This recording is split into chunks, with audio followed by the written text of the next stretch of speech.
Olá, bom dia. Tivemos um imprevisto no primeiro vídeo, mas voltando aqui, eu quero, nessa sexta-feira da Paixão de Cristo, onde celebramos e nos lembramos, do sofrimento de Cristo Jesus na cruz do Calvário para nos redimir de todo o pecado. Eu quero compartilhar com você de uma palavra de Paulo que se encontra no livro de 1 Coríntios, capítulo de número 1, versículo de número 18, onde ele vai nos dizer o seguinte: porque a palavra da cruz é loucura para os que perecem, mas para nós que somos salvos é o poder de Deus. Bem, esse texto bíblico de Paulo nos remete ao sofrimento de Cristo Jesus na cruz do Calvário. E quando nós olhamos para a cruz é algo que deve nos trazer muita alegria. A cruz é algo que deve nos trazer muita satisfação, porque foi através da crucificação de Cristo Jesus que nós fomos resgatados da condenação eterna. Nós fomos resgatados do pecado e, consequentemente, da condenação eterna. Portanto, quando pensamos na cruz, devemos de fato ficar maravilhados com tudo que Deus fez por nós, por intermédio de seu Filho Jesus Cristo, na cruz do Calvário. E quando a gente olha para o Brasil, para a história do Brasil, nós vamos perceber que existe uma conexão muito grande entre o Brasil e a cruz, porque quando os portugueses descobriram o Brasil, a primeira coisa que eles fizeram aqui no Brasil foi colocar uma cruz. O primeiro nome do Brasil foi Terra de Vera Cruz. Quando você observa as duas grandes rodovias do Brasil, que é a Transamazônica e a Belém-Brasília, elas fazem um formato de uma cruz. O maior símbolo do Brasil no exterior é o Cristo Redentor, que é também no formato de uma cruz. A capital do Brasil, ela olhada de cima, ela também é no formato de uma cruz. O maior cruzeiro do sul, aliás, o maior cruzeiro do sul, o Cruzeiro do Sul, que são aquele cruzeiro formado pelas estrelas nos céus, o melhor posicionamento, o melhor lugar para vê-lo, para contemplá-los, é aqui no Brasil também, mais especialmente na região do sul. Quando você entra nos hospitais, quando você entra nos tribunais, quando você entra nos grandes órgãos do Brasil, você vai sempre ver uma cruz. Então a cruz ela sempre teve uma conexão muito grande com o Brasil. E é por isso que eu digo que essa terra é uma terra abençoada. É por isso que eu digo que o Brasil é uma terra onde Deus, de uma forma maravilhosa, vai manifestar o seu poder, e em especial nesses últimos dias onde estamos aí passando por essas aflições, por esse medo do Covid-19, mas eu acredito que desde o domingo passado, a partir do momento em que a Igreja do Senhor, e quando eu falo igreja, eu falo a Igreja do Senhor, a igreja do modo geral, se posicionou em dobrar o seu joelho diante do Senhor e clamar a Deus, eu tenho certeza que Deus já está manifestando o seu poder sobre esta terra. O texto que nós lemos, Paulo vai nos dizer que a mensagem da cruz é loucura para alguns que perecem, mas para nós que somos salvos é poder de Deus. Mas qual é a mensagem da cruz? Como identificar a mensagem da cruz? Hoje eu quero trazer você para uma análise sobre as 7 palavras mencionadas por Cristo Jesus ali na cruz do Calvário, porque elas de fato é a grande mensagem da cruz do Calvário. E a primeira mensagem, a primeira palavra de Cristo Jesus mencionada na cruz do Calvário, nós vamos encontrar no capítulo 23 de Lucas, versículo 34, onde Lucas nos diz assim na sua palavra, capítulo 23, versículo 34. E disse Jesus: Pai, perdoa-lhes porque não sabem o que fazem. Então, a primeira palavra de Cristo Jesus na cruz do Calvário é uma palavra de perdão. Sabe? É uma palavra de perdão. Jesus perdoa a injustiça sofrida. Nós observamos que Judas traiu Jesus por dinheiro. Os sacerdotes traíram Jesus por inveja.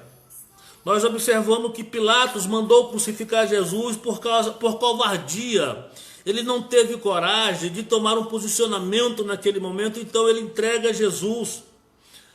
Os soldados que chicoteavam, os soldados que cuspiam na sua cara, os soldados que esnobavam, que escarneciam dele, o feriram, pregaram na cruz do Calvário por causa da sua maldade, porque eram maus mesmo.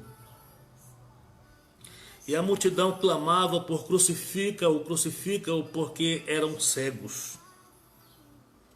Mas naquele momento de grande dor, aquele momento de grande agonia, naquele momento de grande sofrimento, Jesus nos ensina a grande lição do perdão. Jesus nos ensina que não devemos pagar o mal com o mal. Observe que ele não lança nenhuma acusação contra os seus algozes. Ele não lança nenhuma acusação contra eles. O que ele faz é perdoá-los. E aqui Jesus toma 3 atitudes muito importantes. A primeira dela é que ele perdoa os seus algozes. E eu quero chamar a atenção para você que ele perdoa no exato momento em que ele está sofrendo. Ele não espera passar a dor do sofrimento. Ele não espera para depois, sabe? Não. Ele perdoa no ato da dor, ele perdoa no ato em que ele está sendo chicoteado, no ato em que ele está sendo cuspido, no ato em que ele está sendo menosprezado. É naquele exato momento que ele perdoa, ele não deixa o perdão para depois. Então ele perdoa aqueles que estão lhe espancando no seu rosto. Ele está perdoando aqueles que lhe pregaram na cruz. Ele está perdoando aqueles que zombaram dele diante da sua agonia.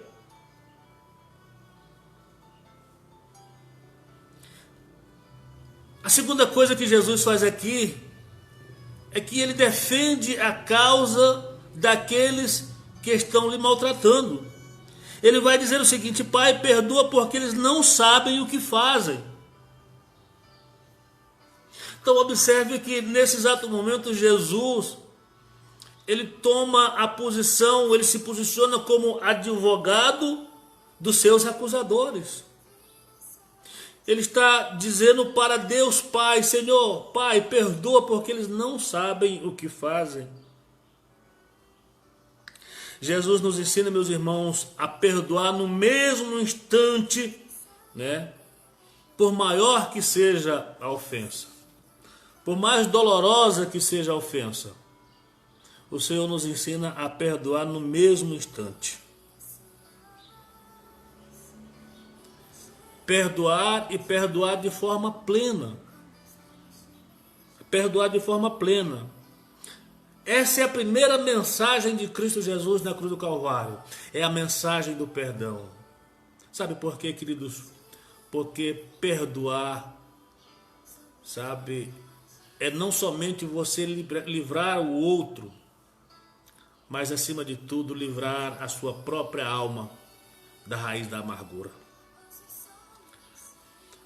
John Stott, em seu livro A Cruz de Cristo, ele cita Carnegie Spurgeon, Carnegie Simpson. Ele menciona uma frase de Carnegie Simpson que ele diz o seguinte: o perdão para o homem é o mais claro dos deveres. O mais claro dos deveres, meu irmão, é dever meu, é dever seu perdoar aqueles que nos ofendem. Observe que na oração do Pai Nosso, Jesus nos ensina o seguinte: Pai, perdoa as nossas dívidas, como nós perdoamos aquele a quem nos tem ofendido.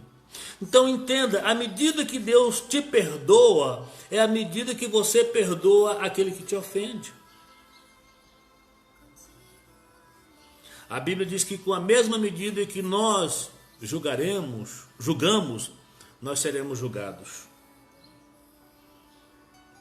Então, Carnegie Simpson diz: o perdão para o homem é o mais claro dos deveres, para Deus é o mais profundo dos problemas. E por que isso? Porque, queridos, talvez a falta de perdão seja o maior entrave na vida das pessoas para que elas possam servir Deus melhor. O que a gente vê é muitas pessoas amarguradas, o que a gente vê é muitas pessoas que não conseguem desenvolver o seu potencial, não conseguem trabalhar bem, não conseguem desenvolver a sua capacidade, sabe? E por que isso? Porque estão aprisionadas pela amargura. Porque um dia alguém a magoou e ela até hoje não conseguiu liberar o perdão. Eu trabalho muito nessa área, já recebi muitas pessoas que não conseguem desenvolver bem e até mesmo ter uma vida conjugal saudável por causa de traumas do passado, e traumas esses que não conseguiu perdoar ainda. E Jesus nos ensina nessa mensagem da cruz a importância de perdoarmos, de liberar o perdão. Salomão, o grande sábio, em Provérbios capítulo 19, versículo 11, ele diz o seguinte: a sabedoria do homem lhe dá paciência, e a sua glória está em ignorar ofensas.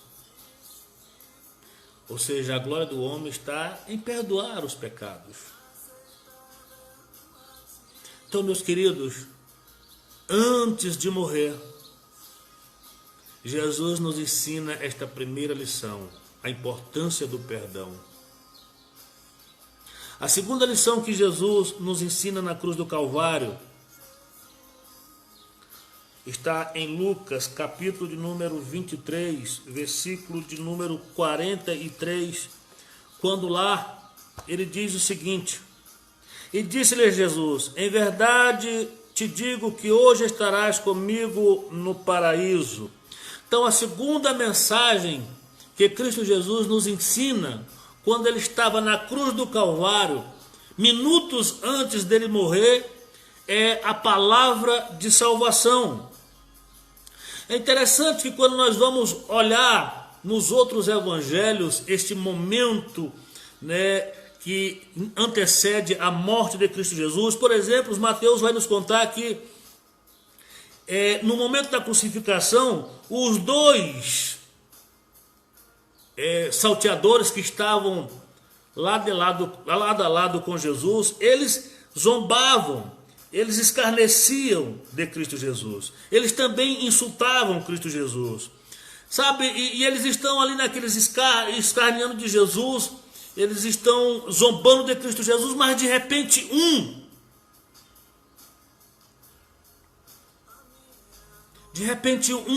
para e ele olha para Jesus e ele consegue ver em Jesus o amor e o perdão.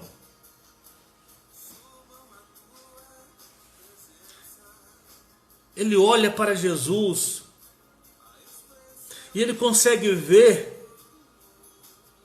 que Cristo Jesus estava ali por uma causa específica, e o que o levou Jesus à cruz foi o seu amor pela humanidade. E ele consegue ver em Jesus amor, ele consegue ver em Jesus perdão, e ele olha para o outro e diz: olha, nós merecemos estar aqui, mas esse aí não fez nada para estar aqui. Nós vivemos em um mundo onde as pessoas estão desprovidas do sentimento mais nobre, que é o amor. Hoje as pessoas, tiram a vida dos outros por tão pouca coisa. As pessoas desprezam os outros por tão pouca coisa. E existem algumas pessoas que vivem largada porque não se sentem amadas, mas eu quero dizer para você nesta manhã, meu querido, minha querida, se você ainda não sentiu amor, eu convido a você nessa manhã a olhar para Cristo Jesus, a olhar para o ato de Cristo Jesus na cruz do Calvário, porque ali está revelado o grande amor de Deus por nós. Aqueles que ainda não conseguiram sentir, receber o perdão, sabe, ser liberto dessa algema invisível, mas tão real e tão cruel quanto, sabe, a falta de perdão, eu quero convidar a você a olhar para a cruz, porque Cristo já te perdoou de todos os teus pecados, Cristo já te perdoou de todas as tuas falhas, porque Cristo te ama.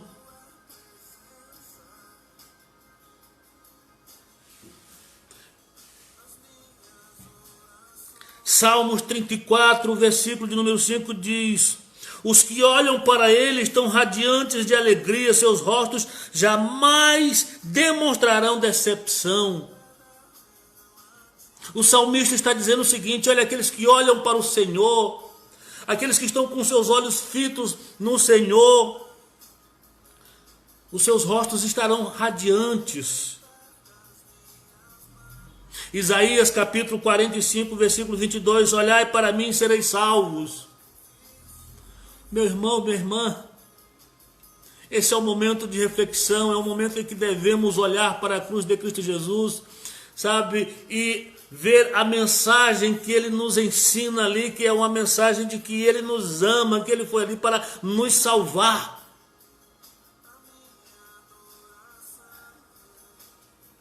Aquele ladrão, ele olhou e viu a inocência de Cristo Jesus e viu a sua própria culpa.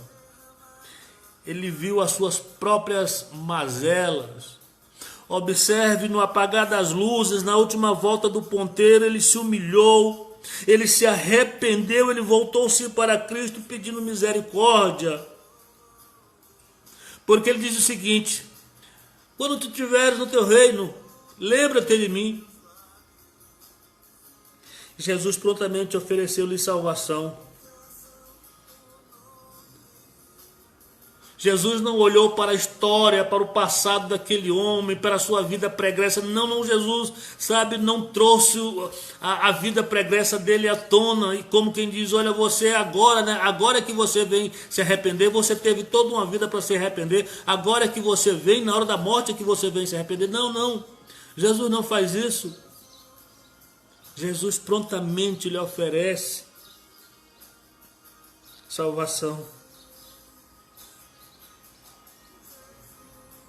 E aqui fica claro, meus queridos, que a salvação não é por obras, porque Jesus está ali oferecendo salvação a um ladrão, a um homem que viveu toda a sua vida no mundo da marginalidade, da criminalidade. Então a salvação não é por obras. Nós vamos observar também que a salvação não é por ritualismo religioso. Sabe por quê? Porque aquele homem não teve nem tempo para ser batizado.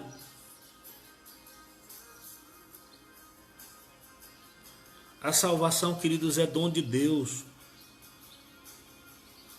Jesus ofereceu salvação imediata àquele homem. Jesus diz: hoje mesmo estarás comigo no paraíso. Escute, a salvação está em Cristo.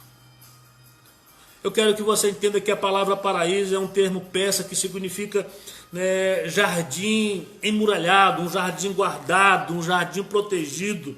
Então, quando um rei persa queria agradar algum dos seus soldados, né, queria honrá-lo, queria lhe prestigiar, ele convidava esse soldado para ele passar um dia com ele naquele jardim. Era uma forma honrosa para aquele soldado. Então, Jesus usa esse termo para mostrar para nós a salvação. E o que me chama mais a atenção é que Jesus prometeu ao ladrão arrependido algo mais do que imortalidade. Jesus promete àquele ladrão a companhia dele no jardim, nos palácios celestiais.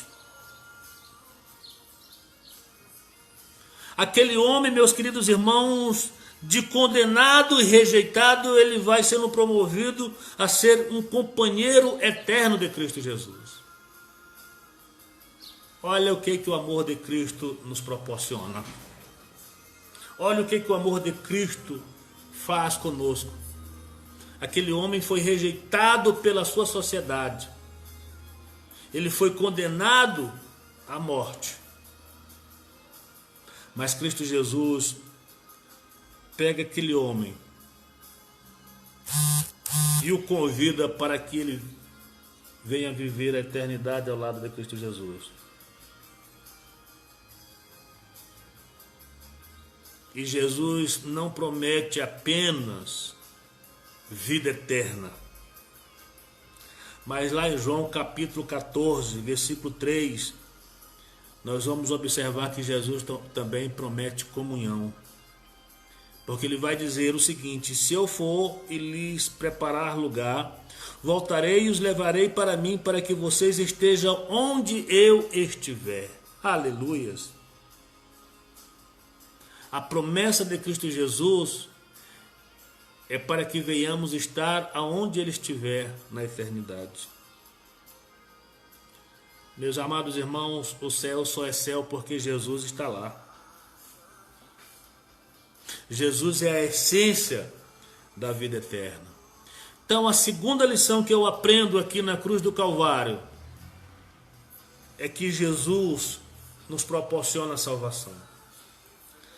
Terceira lição, nós vamos encontrar no Evangelho de João, capítulo de número 19, versículos 26 e 27, vai nos dizer o seguinte: ora, Jesus, vendo ali sua mãe, e que o discípulo a quem ele amava estava presente, disse à sua mãe: mulher, eis aí o teu filho. Depois disse ao discípulo: eis aí tua mãe. E desde aquela hora o discípulo a recebeu em sua casa. Queridos, a terceira lição que eu aprendo aqui na cruz do Calvário é que Jesus nos dá uma lição de solidariedade, porque mesmo agonizando e sentindo dores terríveis, Jesus busca o perdão, Jesus defende os seus algozes, Jesus oferece a salvação para o arrependido e agora ele está consolando a sua mãe. Ele está consolando aqui uma mãe que está terrivelmente sensibilizada com o sofrimento do seu filho.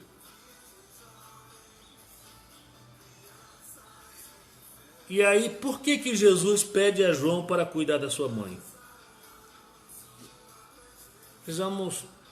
Podemos tirar algumas lições daqui. A primeira é que nessa época José já havia morrido, então Maria era viúva. A segunda razão era que os irmãos de Jesus ainda não haviam crido nele. Quando nós lemos o Evangelho de João, capítulo de número 7, versículo de número 5, o texto vai nos dizer assim acerca dos seus outros irmãos. Versículo de número 5 vai dizer o seguinte: porque nem mesmo seus irmãos criam nele, ou seja, os próprios irmãos de Cristo Jesus ainda não haviam se convertido, ainda não haviam aceito o projeto, a proposta de Cristo Jesus. E a terceira razão era que João era filho de Salomé, e Salomé era irmã de Maria. Portanto, João, além de discípulo de Jesus, ele também é primo de Jesus. Eles têm laços de parentesco, laços consanguíneos. Então, dessa forma, Jesus estava ensinando e está nos ensinando a termos amor pelos membros de nossa família. E essa, querido, é uma das leis da vida, amar a nossa família, amar os nossos familiares.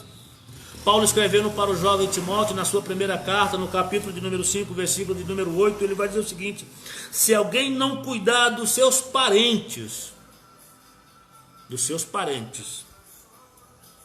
e em especialmente os da sua própria família, negou a fé e é pior do que o incrédulo. Cuidar dos seus parentes. Tem pessoas que são muito ávidas a cuidar primeiro dos de fora, a dar mais atenção, sabe, ao colega de trabalho, a dar mais atenção ao vizinho. Não, a nossa primeira atenção, o nosso primeiro cuidado, o nosso primeiro socorro, o nosso primeiro bom dia, sabe, o nosso primeiro tudo deve ser primeiro aos de casa, aos da família. E nós vivemos em uma sociedade hoje tão secularista, que tem um objetivo único, que é de destruir a família.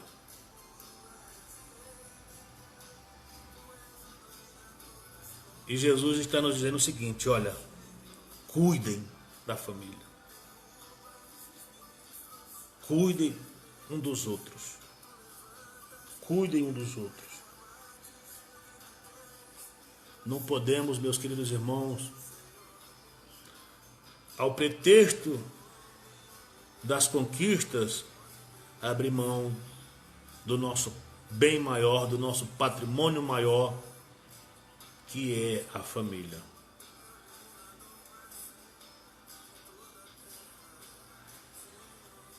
A palavra de Deus vai nos dizer que aquele que encontrou a mulher encontrou a benevolência do Senhor.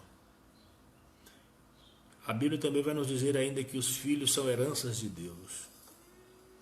Então, quando nós pegamos esses dois textos,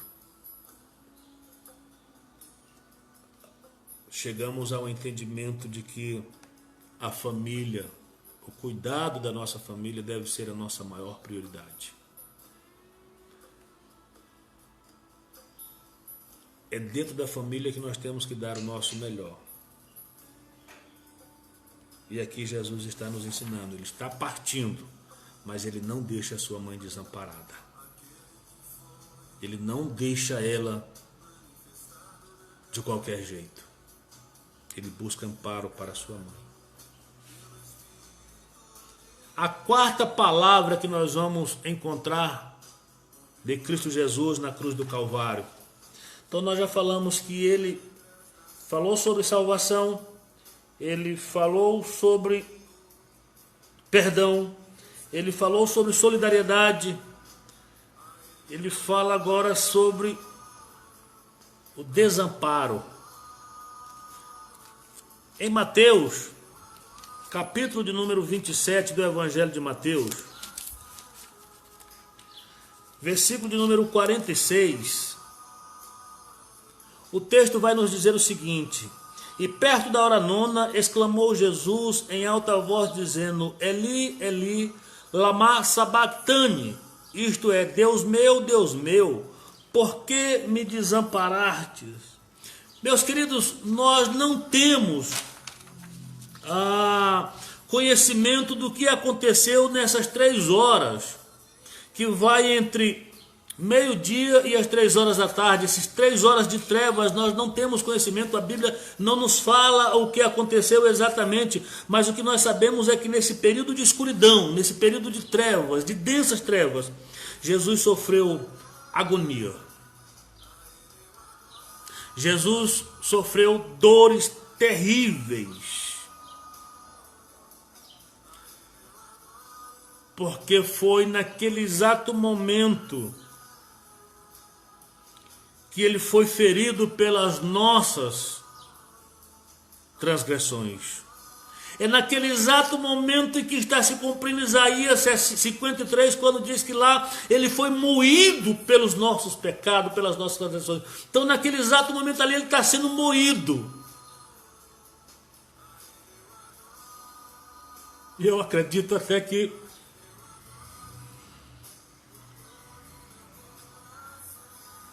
Aquele momento de trevas foi para que exatamente ninguém pudesse contemplar aquele momento de dor do nosso Salvador. Porque Isaías diz que ele foi moído, e eu acredito que isso acontece exatamente nesse período das 3 horas, porque Deus lançou sobre ele os nossos pecados.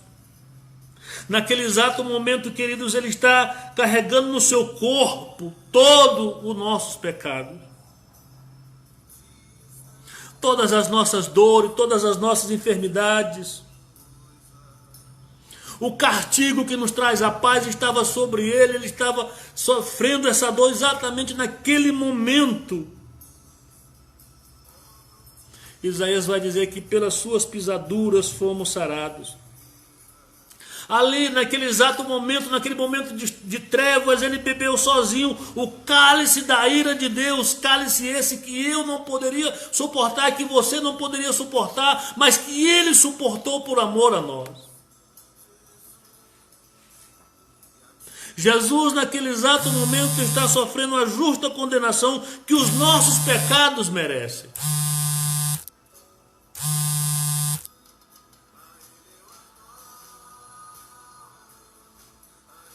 Naquele exato momento, a espada da lei feriu Jesus por nossas culpas.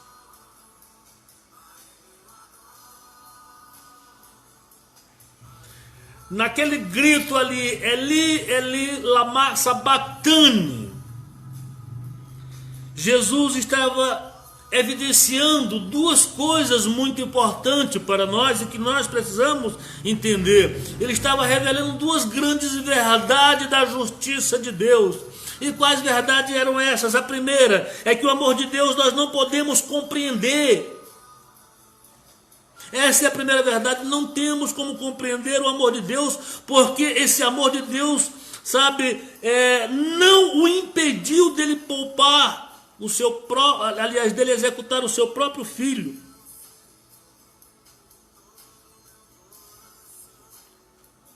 Mas ele ofereceu o seu filho por amor de mim e de você. Ele não poupou o seu próprio filho, antes por amor o entregou a nós. João 3,16.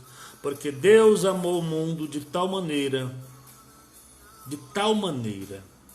que enviou o seu filho. Então, como compreender um amor desse, em que um pai não poupa o seu único filho?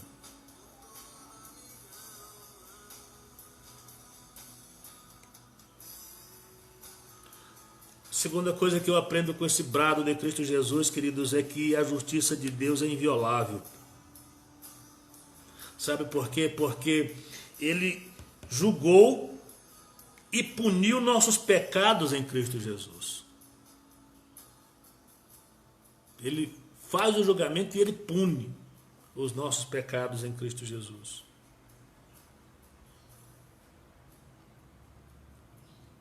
Então essa é a 4ª palavra que nós aprendemos na mensagem da cruz. É que no seu desamparo, naquele momento de trevas, naquele momento de densa treva, de densa escuridão, ele se faz maldito. Ele foi ferido. Ele foi moído por Deus, por amor de mim e de você. A quinta palavra que nós vamos encontrar na cruz de Cristo Jesus, aliás, que Cristo Jesus profere na cruz antes de morrer, é uma palavra que está lá no livro, no Evangelho de João, que é uma palavra de angústia. João capítulo 19, versículo de número 28, vai nos dizer o seguinte: depois disso, sabendo Jesus que já todas as coisas estavam terminadas, para que as Escrituras cumprissem, disse: tenho sede. Meus irmãos,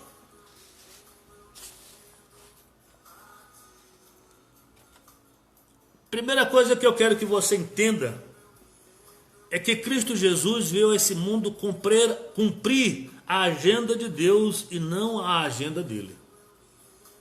Então todos os passos que Jesus deu nesta terra, todas as palavras que ele proferiu e tudo o que ele fez,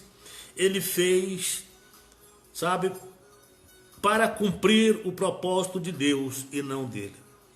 Então, uma das coisas que me chama a atenção nesse versículo que nós lemos é que vai dizer o seguinte: depois disso, ou seja, depois dele ter sido bufeteado, ter recebido a coroa de espinho, ter cuspido, ter recebido aquela chicoteada, depois de todo aquele sofrimento, depois, sabe, de tudo que já havia acontecido, ele não perde a sua consciência, ele não perde a sua linha de raciocínio, ele não perde, sabe, o foco, porque é isso que nos dá a entender o texto, que vai dizer o seguinte: depois dessas coisas, sabendo Jesus,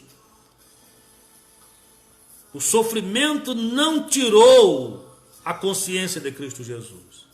As chibatadas, as chicotadas, as cusparadas, o escárnio, a zombaria, não tirou a consciência de Cristo Jesus.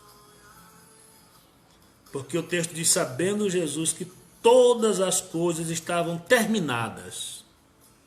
Ele tem consciência do que está fazendo.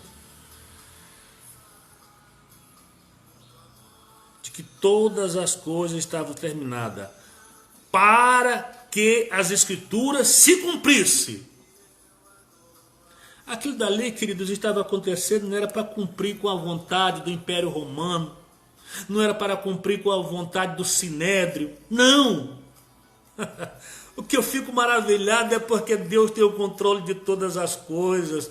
Quando tudo parece perdido, quando tudo parece, sabe, descambar para a perda, aí nós observamos que Deus está dizendo: calma, eu estou no controle de todas as coisas. Porque o texto vai estar dizendo: para que as Escrituras se cumprissem. Disse: tenho sede. Então a quinta palavra que Jesus profere na cruz do Calvário é uma palavra de angústia.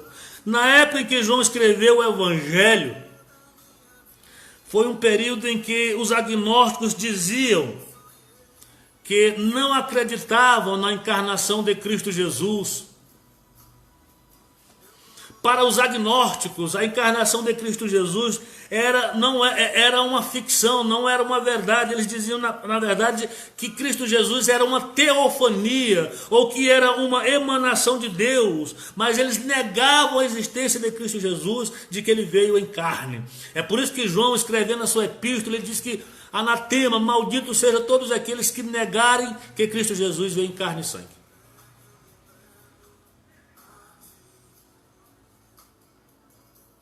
E aí João, mais uma vez, para golpear essa narrativa dos agnósticos, ao escrever esse evangelho, ele vai dizer que depois que Jesus Cristo toma conhecimento de que todas as coisas haviam acontecido para que se cumprisse essa escritura, ele diz o seguinte: tenho sede. Agora uma outra coisa me chama a atenção aqui. Aquele que criou todas as coisas, o Criador dos céus e da terra, aquele que tudo foi feito por ele, sem ele nada poderia ser feito, aquele que criou os mares, os rios, todas as fontes de águas da terra, agora está dizendo: eu tenho sede.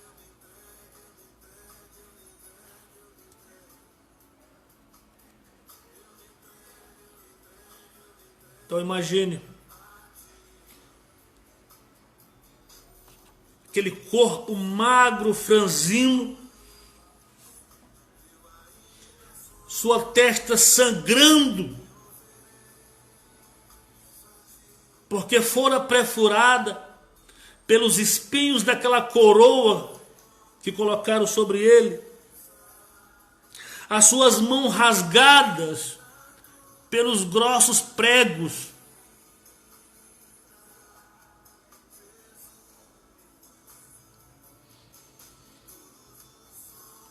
Seu corpo febril, porque aqueles espinhos, eles eram venenosos e eles causavam febres de mais de 40 graus, inchaço. As feridas de Cristo ensanguentadas, as câimbras alucinantes no seu corpo, a sua boca ardendo de febre,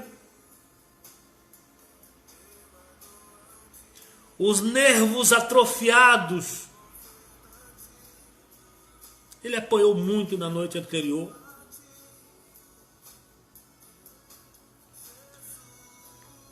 A costa dilacerada pelas chibatadas dos cruéis soldados romanos.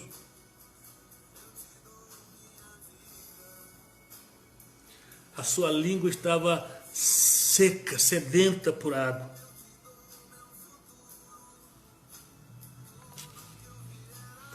Observe, o Criador do universo agora está com sede.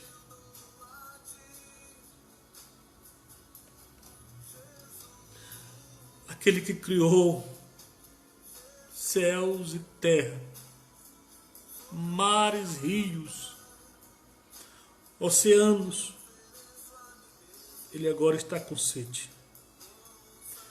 Ele é homem de dores. Isaías diz que ele sabia o que era padecer. Ele sabia o que era padecer.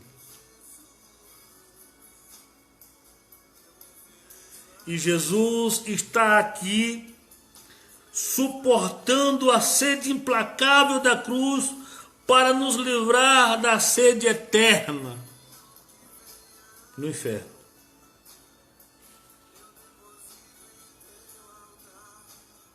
Ele sente uma sede desumana.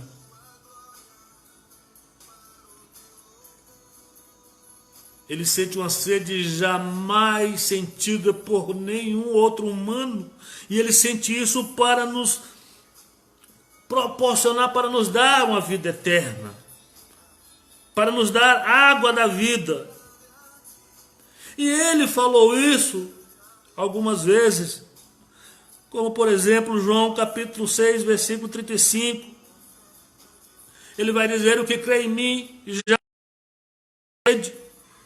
João 4,14 ele diz: aquele porém que beber da água que eu lhe der nunca mais terá sede. Agora observe, a fonte de água viva está sedenta. João 7,38 ele vai dizer: quem crê em mim, como diz as Escrituras, do seu interior fluirão rios de água viva. Sabe qual é a lição que eu tiro aqui, queridos? É que Jesus sofreu a sede mais assoladora para nos dar a fonte de vida.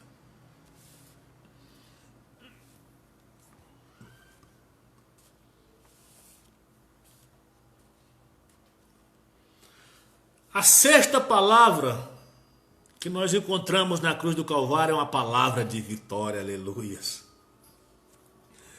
João capítulo 19, versículo 30. Olha o que Jesus disse.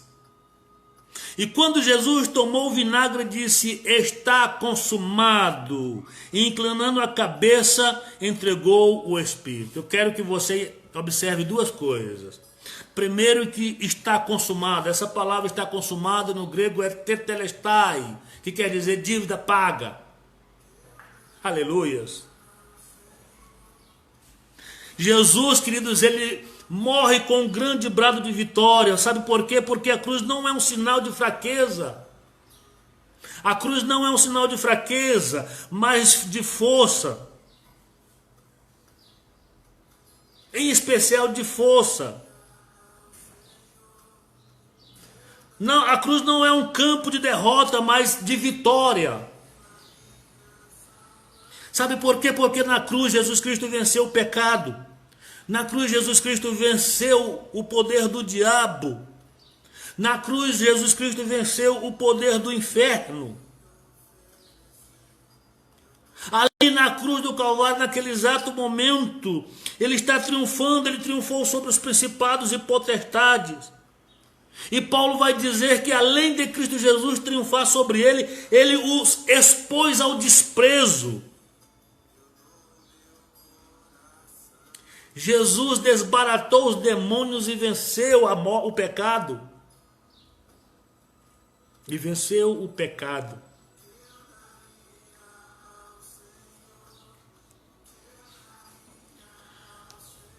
Na verdade, querido, naquela época, quando eles condenavam um criminoso, aquele criminoso fazia a sua via crucis, ou seja, do tribunal até o lugar, ao local onde ele seria crucificado, ele carregava a sua cruz, e do lado ia um soldado com a tábua dizendo qual era o crime daquele criminoso.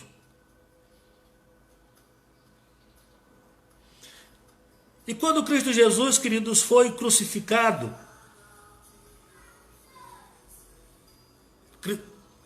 colocaram um criminoso de um lado e um criminoso do outro.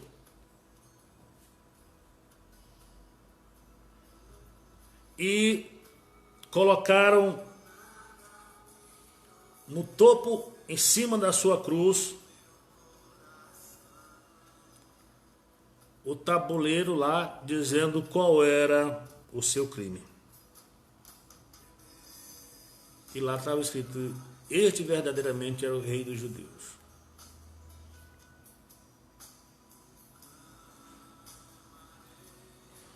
Escute,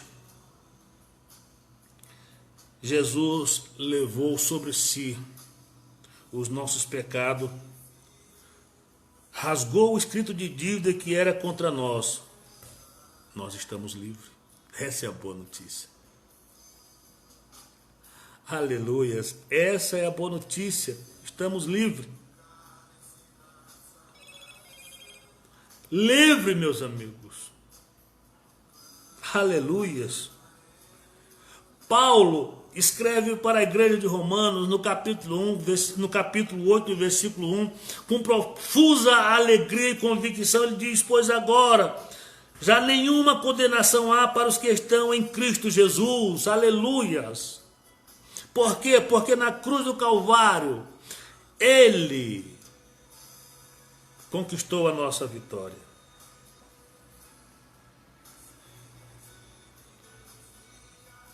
Na cruz do Calvário a lei foi cumprida, a justiça foi satisfeita, Deus se deu por satisfeito com o ato de Cristo Jesus. Na cruz do Calvário o pecado foi cancelado, sem mais nenhum poder. Na cruz a dívida foi paga, estamos quites com a lei, estamos quites com Deus.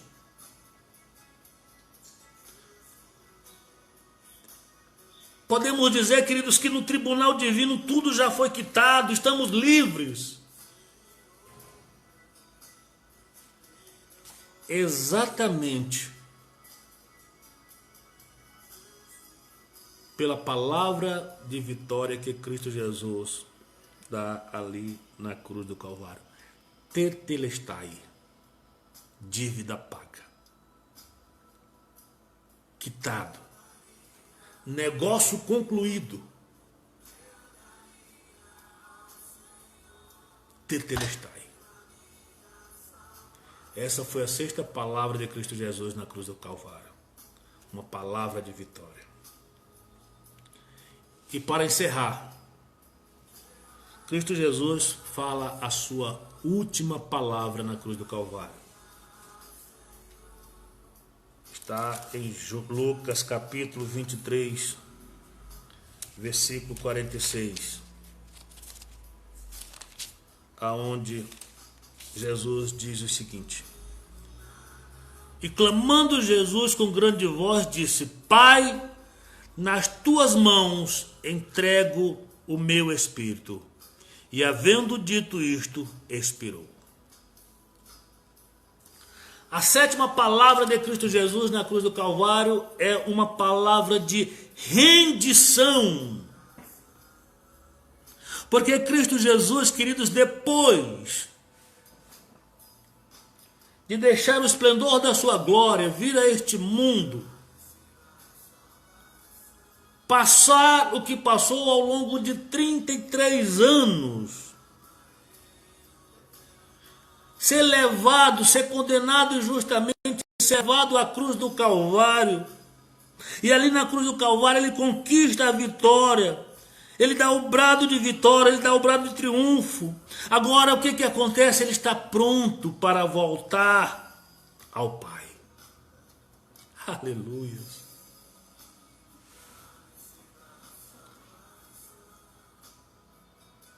Quando ele diz, Pai, nas tuas mãos entrego o meu espírito, ele está se rendendo, como quem diz, Pai, eu estou voltando para casa.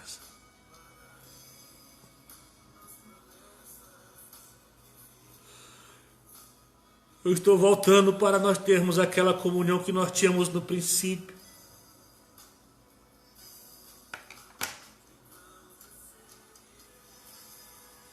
Porque por um tempo ele abriu mão daquela comunhão que ele tinha com o Pai.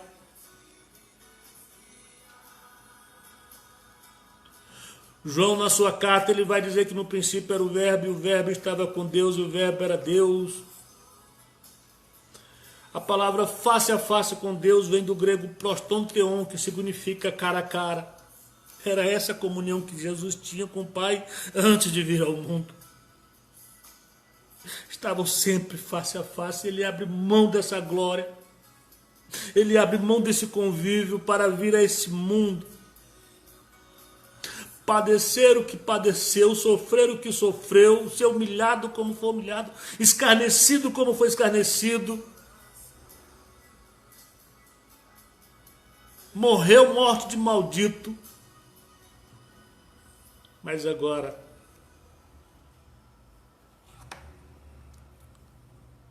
ele diz, Pai, em tuas mãos eu entrego o meu espírito.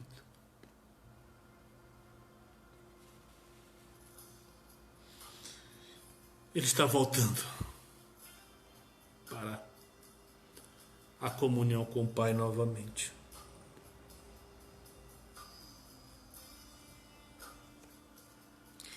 Ele agora entrega o seu espírito ao Pai num gesto de rendição. E aqui rapidamente eu quero falar de 3 grandes lições que nós aprendemos aqui. E a primeira lição, irmãos, é que Cristo Jesus deu a sua vida de forma espontânea. A vida de Cristo Jesus não foi tirada. Cristo Jesus não morre como mártir. Cristo Jesus não morre como criminoso, mas ele morre como um redentor.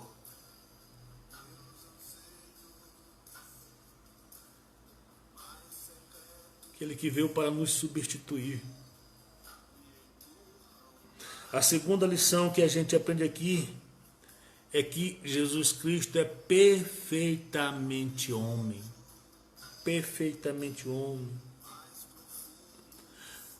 Ao longo dos seus 33 anos aqui na terra, a sua humanidade sempre foi comprovada, sempre foi provada, sempre foi testificada. Isso é provado na sua morte, porque ele morre como um ser humano. Ele não tem a sua vida arrebatada.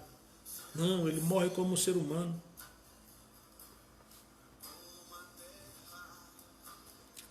E a terceira e última lição que Jesus nos ensina nessa palavra é que a nossa alma, ela é imortal. O seu corpo pode até morrer, como de fato morreu, mas seu espírito não.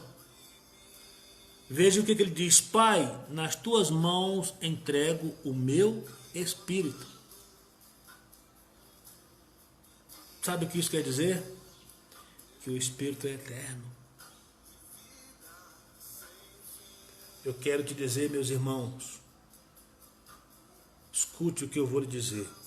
Os filhos de Deus morrem. Aliás, os filhos de Deus não morrem. Eles entregam o seu espírito a Deus. É isso. Nós não morremos. Entregamos o nosso espírito a Deus.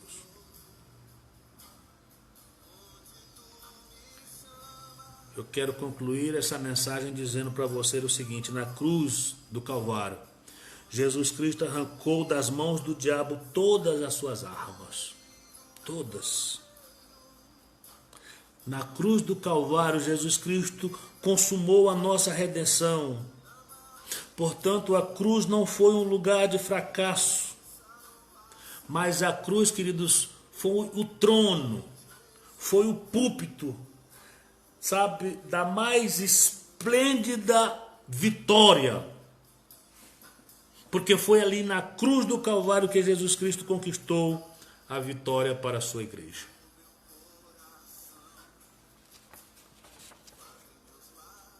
Portanto,